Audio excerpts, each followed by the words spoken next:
Hey guys, how are you today? Quick rant before we dive into today's chaos.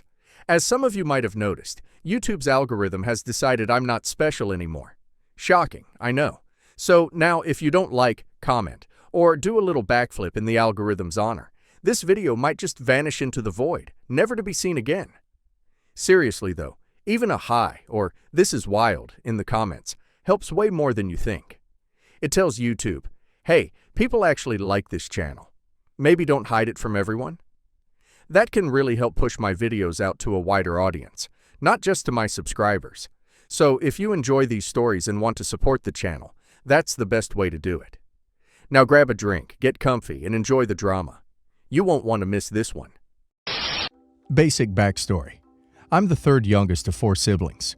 My siblings all make a ton of money, between $70K and $200K, doing jobs they hate, while I have a job I love. Aerial skills performer. But in my best year, I've made $26K. I can barely afford anything, and I'm homeless a good part of the year.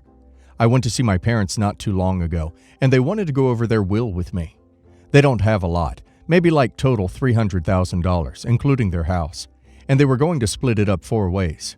Through the week, I was able to convince them that $75,000 wouldn't mean anything to my brothers and sister, but that $300,000 would be life-changing money, and it's much better to impact the kid that works so hard but doesn't make much money. They agreed, and met with a lawyer and redrafted the will in such a way that my siblings can't really contest it. I thought my brothers and sister wouldn't have an issue with this, because they have so much already. But once the discussion started going around, it was them against me all over again. And now my mom is upset because she thinks I talked them into something unfair. I said that she needed to hold her ground and that she did the right thing. I guess now that she's having second thoughts, am I the a-hole? You're the a-hole. You all chose your careers. They shouldn't be punished for success. You're a snake. You're the a-hole. What exactly entitles you to more of the money? Seriously. I mean, if you take care of them more than your siblings, or there is something else, maybe it makes sense. But if it's just, they make more money than me, so I deserve more from you, then yes, you're the a-hole. You're the a-hole. First, inheritance is about more than money. If it goes ahead, your siblings will forever wonder whether the split of inheritance, you're taking it all, reflects whether their parents loved you more than them. In time, they'll conclude, correctly, that it doesn't reflect an allocation of love, just that you were better able to manipulate your parents. But still. Secondly, you have made your life choices and your siblings have too. You were aware that aerial skills would be rewarding and poorly paid. They were aware that their jobs would be less rewarding, but allow them to meet their financial obligations. The fair way that this plays out is that everyone gets what they expect and deserve. The fact that you're trying to upset this social contract with some ducked-up Deus Ex Machina by manipulating your parents into disinheriting their children is, well, it's ducked up on several levels. I, 40 male, am married to my beautiful wife, 39 female, and have been for 20 years. We have 3 beautiful children, 19 male, 17 female, and 15 male, and are by all means very happy together. However, during a rough patch in our marriage, I had an affair with a coworker. She became pregnant and had a daughter, 10 female. I know this was wrong, and I don't want judgment for it. It's in the past. I don't see my youngest daughter very often, about once every 6 months, when I can get away for a day. The last time I saw her was last week. She asked me why I didn't see her more and if it was because I didn't love her. I told her that definitely wasn't true and that I love her very much. I just have to travel for work. I want to save her feelings. She told me that if I don't visit her at least once a month, then she never wants to see me again at all. I can't do that.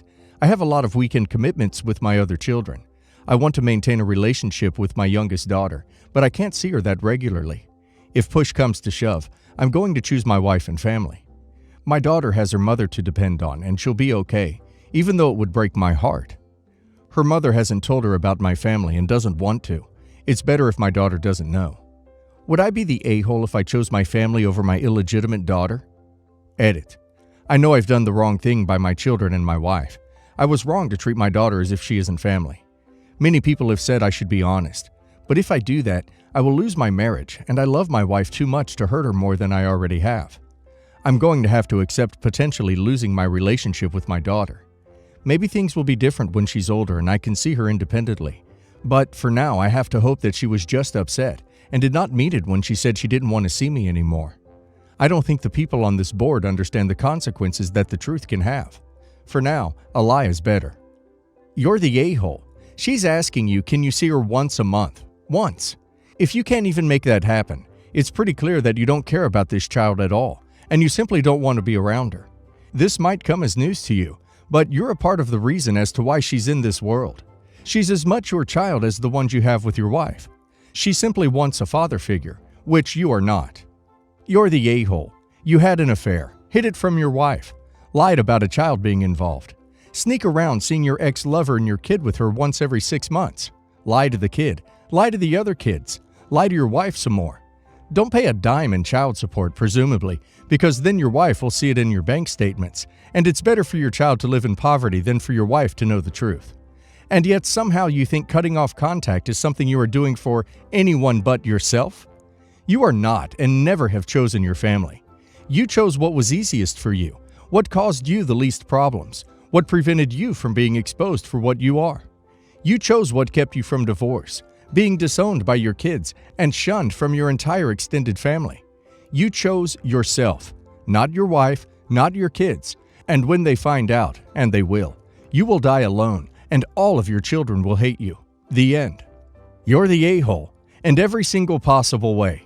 Talk to your family. Let your kids know that they have a younger sibling. Make her feel included. It's not her fault you're a cheater, dude. This is gonna blow up in your face, and I'm only upset that it's gonna hurt that kid and probably your other kids as well. Before you read any further, I just want to say that my siblings and I had a good upbringing, including a private education, and help with many things in life as we were growing up. They were both very good to us. My parents are in their early 70s. Both have had successful careers and prudently invested and saved throughout their life. They retired several years ago and have been using their investments and savings to fund their retirement lifestyle, which is something which we are completely fine with, as it was fruit of their labors. Much of how they got to where they were was by leveraging a number of investments they inherited from my grandfather, who passed away when I was a child. Long story short, he sold his profitable business before I was born and continued to invest over the years until he built up a significant portfolio which was worth several $1,000,000 when he passed away. My father, as an only child, was the sole beneficiary, and it was the clear intention of my grandfather that the money continued to be invested with the income generated from it to benefit future generations of the family. And this has been the case until a few years ago, with the additional income my parents received from the investments allows us the opportunities that we otherwise wouldn't have had. But all this changed a few years ago, although my siblings and I only became aware of it recently. Up until virus hit, my parents were relying on their own savings along with the regular payments coming from my grandfather's investments to support their retirement.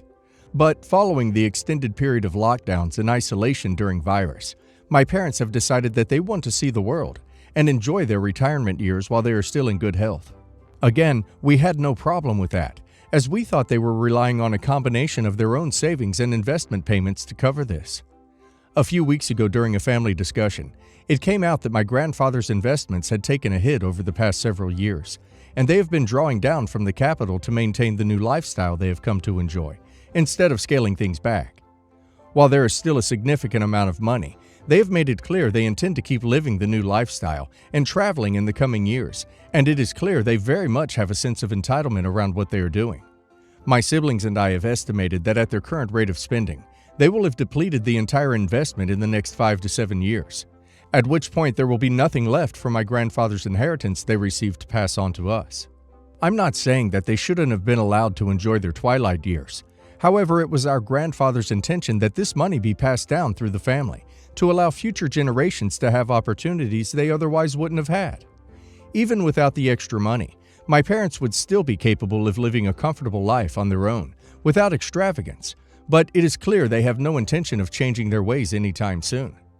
My siblings and I want to ensure that our own children have the same opportunities we had growing up, that this inheritance enabled and was intended for, but currently this looks like it will not be the case.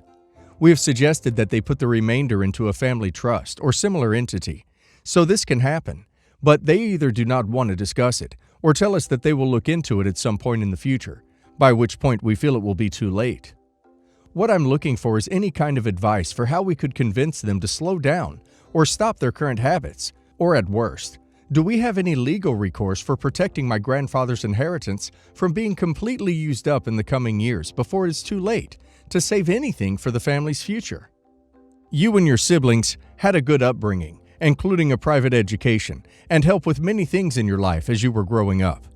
It sounds like your grandfather's intentions have been respected already. If your grandfather intended for the money to be passed on to you, he would have specified it in his will. I hate to say this, but you come across as selfish and money-hungry. It's your parents' money. Let them do with it as they please. By the sound of it, your grandfather's intent was for the investment to benefit all future generations of your family. Rightfully so.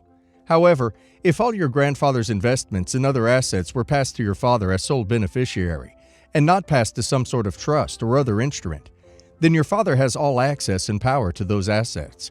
Your grandfather's intent, frankly, doesn't matter. It's your father's assets now, and he can do with them as he pleases. After destroying his third marriage, my dad met his now current wife about a week after separating. Classy, I know. My sisters and I were living with our moms at the time and did not meet her until summer. The first night I ever met her, I was staying the night at my grandma's house and always slept in the loft upstairs. Around 3 in the morning, my father came there and brought his new girlfriend with him. She was drunk, ripping off her boots and taking her clothes off, yelling for me to get out of the bed. Being 14, I had no idea who this lady was. My dad followed and said to go downstairs to sleep in my grandma's room. I did what he said and slept in my grandmother's room. The next day I called my mom as soon as I woke up to come get me. I had no idea this awful lady would be staying in our lives for a very long time. After that night, my dad felt bad, but said she wasn't normally like this, and she was just very drunk. He told us that she has 3 kids of her own, having her first at 14, and she is great with children. Every time we met her, though, it was apparent this was not true. She began going with us on our lake trips with our father, calling us names when our dad wasn't looking and denying it when we told him. He would ask us to ignore her and told us he loved us no matter what, and she was just jealous of our relationship with him because she didn't have a dad. At 16, I was visiting my father. They had left the house for something, and I decided to stay. She gave me her iPad and told me I could play on it if I'd like. I thought it was odd she was being nice. What I actually found was awful. The latest picture saved was an edited picture of my mom with a C-pipe in her mouth. I dropped the iPad and called my mother crying. She came to get me, and at this time my dad and his wife were back home. She ran for my mom as soon as she saw her. She already knew what I had found. Years went by, and more stories like I just told happened. My dad had to keep count of what money was spent on us, and whatever we got, she cried about. It was exhausting. I'm 26 female now, and this last encounter just happened. I'm 6 months pregnant with my first son. I knew this would probably cause a lot of drama for him and his wife. Last Friday, I got a call from my mom's friend that my dad's wife was heard talking about my pregnancy at the bar, shouting that my baby shower, nursery colors were ugly, how my father shouldn't have to buy me a bassinet because I'm just going to be a bad mother and let him sleep in the bed with me. More things were said, but this person told me she was getting stares, so she started to quiet down. My father was also yelling at her to shut up. I sat on this for a few. I finally told my dad that I knew what she had said about me at the bar and how much it hurt my feelings. He denied everything. Even though multiple witnesses heard her, he refused to fold. My question is, what do I do? I'm so sad. I love my dad, but this is too much. Your dad has chosen to enable your aggressor for a decade now, instead of listening to you. This is not a new phenomenon. It's time to get into therapy and go through the process of grief that accompanies understanding that your dad is completely fine with you being a victim. That he's not stupid. He knows what this woman has done to you, and he doesn't care. And that absolutely sucks, and he is absolutely vile, but it's not going to change. Not the a-hole. You don't have to do anything other than set a boundary. You can go no contact with her and exclusively meet with your dad on neutral turf without her. I'm sorry, but your father has failed you as a parent. A good dad would listen and believe his child, not say to just ignore her. He is not standing up for you when she talks bad about you. He should be protecting you from vile people like this. She is aggressive, and his passiveness is disturbing and enabling. You're worth being loved and protected.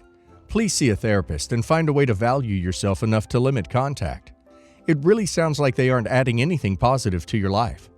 Maybe if you let your dad know the list of things that have bothered you and then say you need time away, he can stew and realize he could lose you. My 25 female friend Ari, 25 female, is from a really rich family. For a rich person, she's pretty normal. She has a full-time job, doesn't get much financial support from her parents, shares a house with 3 others, etc. The only way you can really tell she's rich is that she has really nice jewelry, some nice clothes, a new car, and fancy family holidays.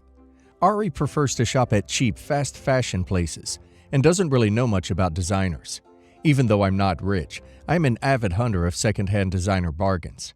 If we each had $50, Ari would rather buy a $50 dress from H&M, whereas I'd rather buy a $200 secondhand Zimmermann dress, wear it 5 times, and resell it for $150. The other day I went to Ari's place for dinner, and she was halfway through cleaning out her closet. She'd received a bunch of designer clothes, purses, and shoes for Christmas and her birthday, which she wasn't going to wear. She was also throwing out some old work clothes and wedding outfits. I looked through the pile, and there were some really nice brands in there worth hundreds of dollars. I asked if she planned to sell them, and she said she would just donate them because she'd tried to sell stuff online before without success. I thought it was likely this was because nobody wanted to buy her H&M stuff secondhand, and gently suggested that her high-end things would do better online. She said she couldn't be bothered doing the listings and just wanted to get rid of it, and I suggested I could help list them and we could split the profit 50-50. She eagerly agreed. I took the items home, took photos of everything, listed them in specialist brand name forums and groups, and have sold a lot of things, which I organized to post or delivered. So far, I've made $1,400. When I told Ari I'd be sending over $700, she was surprised, but overjoyed and thanked me profusely, saying that she had no idea how much those items were worth. I told my mom about this, thinking she would be impressed, but surprisingly she told me I took advantage of Ari. She said I should have made it more clear to her how much her items were worth, and that 50% commission was an inappropriate amount to charge for items worth so much money. She said that after Ari commented that she didn't know how much the items had been worth, I should have offered to give her more of the proceeds. I don't really see this perspective, as she was fully ready to just donate the items, and I've made her $700 that she wouldn't have had otherwise. Am I the a-hole? Not the a-hole. You put in the work.